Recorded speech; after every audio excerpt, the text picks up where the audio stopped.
SEC Media Days happening in Nashville, Tennessee. We will be there. We will be doing a live show on Tuesday and on Thursday. Do a ton of content from there as well. Andy Staples getting the podcast revved up next week. Going to be a lot of fun, so make sure you're tuned in for that one. On3 is going to be on the scene. And SEC Media Days in general are like a must-win. Like, you can't leave Media Days feeling like you lost. And the good news for most fan bases is it's pretty tough to lose a Media Day.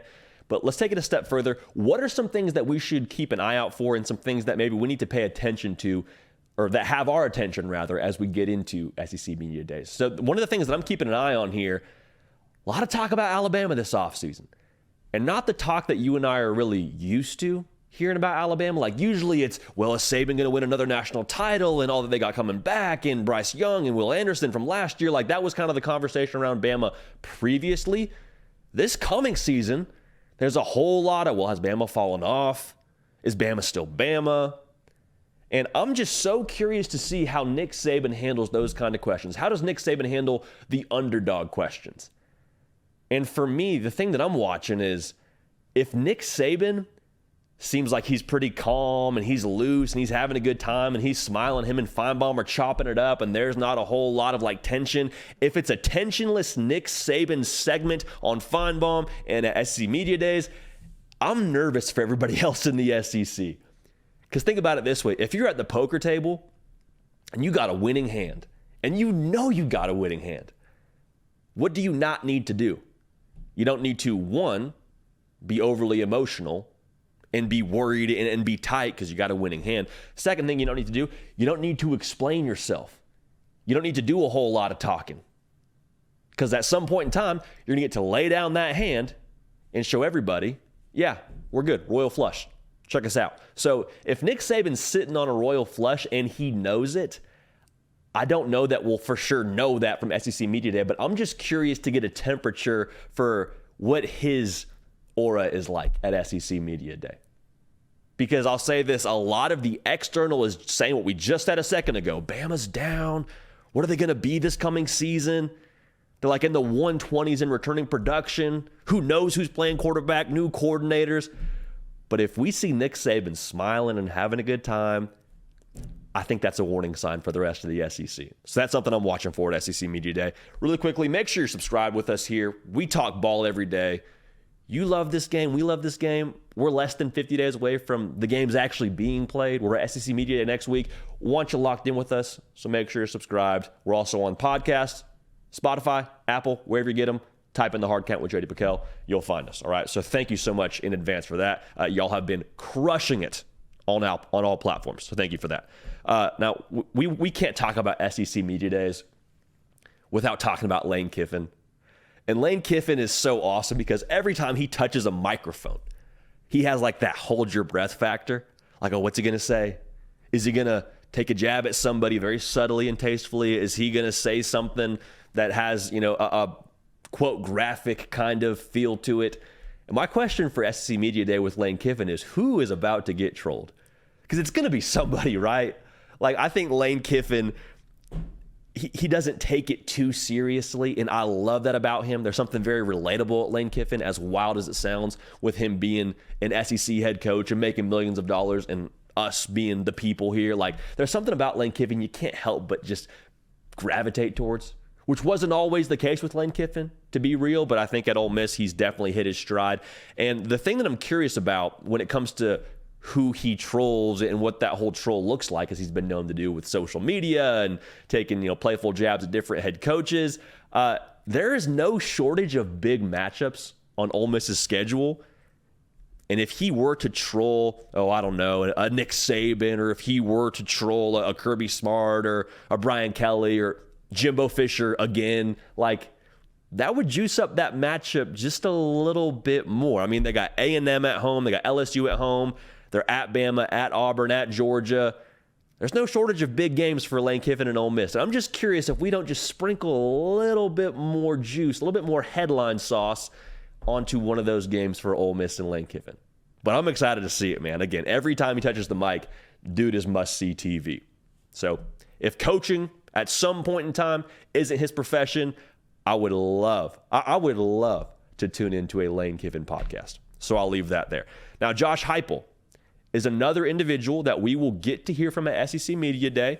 And for him, I just kind of get the feeling, based on what we know about him, that if he knows something, he's going to say something.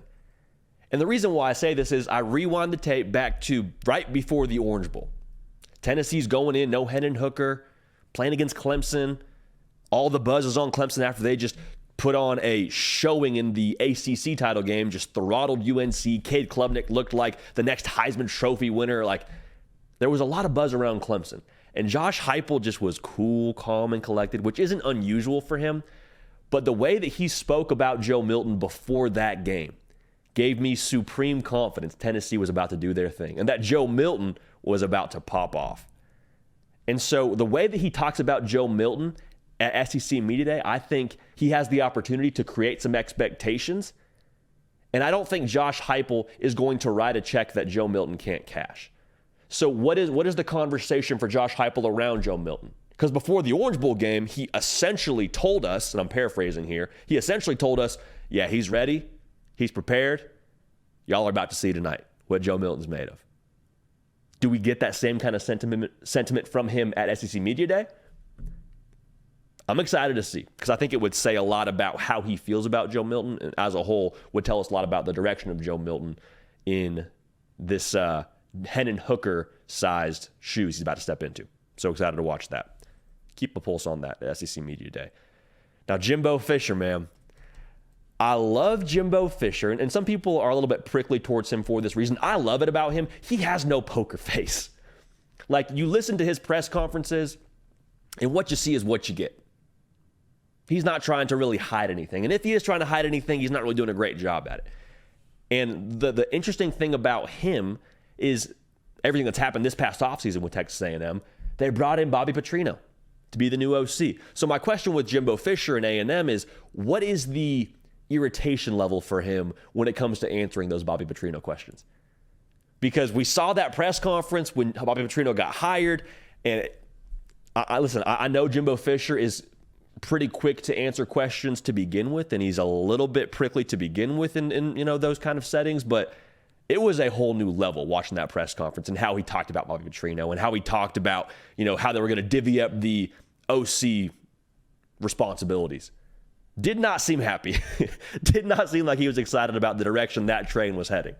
And so for this coming season and for SEC Media Days, I'm just curious to see how he answers those, because if I'm insecure about something, I will have more emotion attached to it, right? How much emotion is attached to Bobby Petrino questions for Jimbo Fisher?